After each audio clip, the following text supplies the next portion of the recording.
يا أيها الناس اعبدوا ربكم الذي خلقكم والذين من قبلكم لعلكم تتقون الذي جعل لكم الأرض فراشا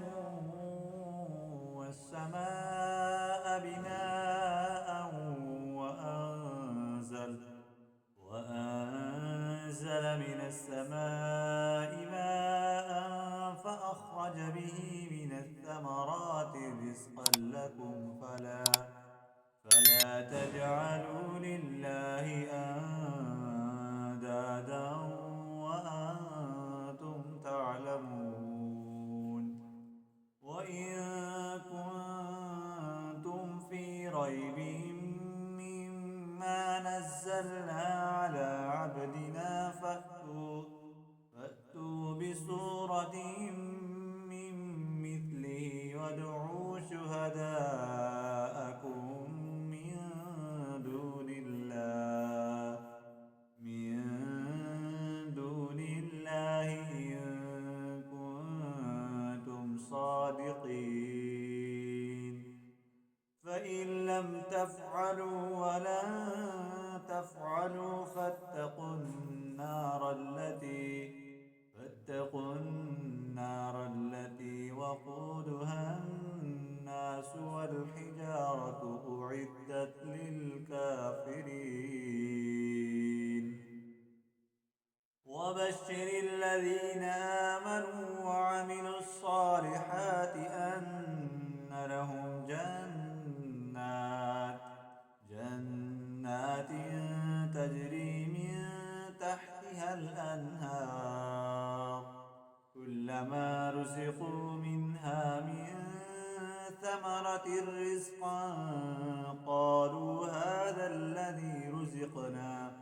رزقنا من قبل وأتوا به متشابها ولهم فيها أزواج مطهرة وهم فيها خالدون إن الله لا يستحيي أن يضرب مثلا ما بعوضة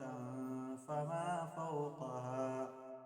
فأما الذين آمنوا فيعلمون أنه الحق من ربهم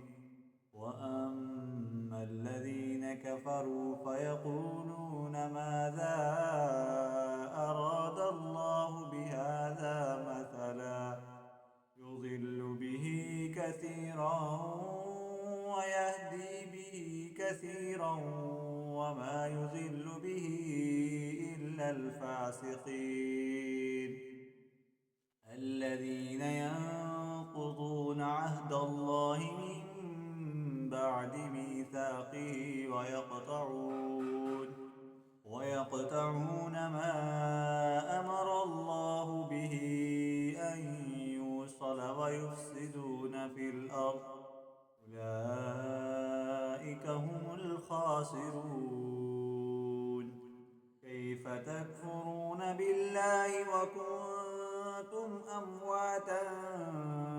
فأحياكم ثم يميتكم ثم يحييكم ثم إليه ترجعون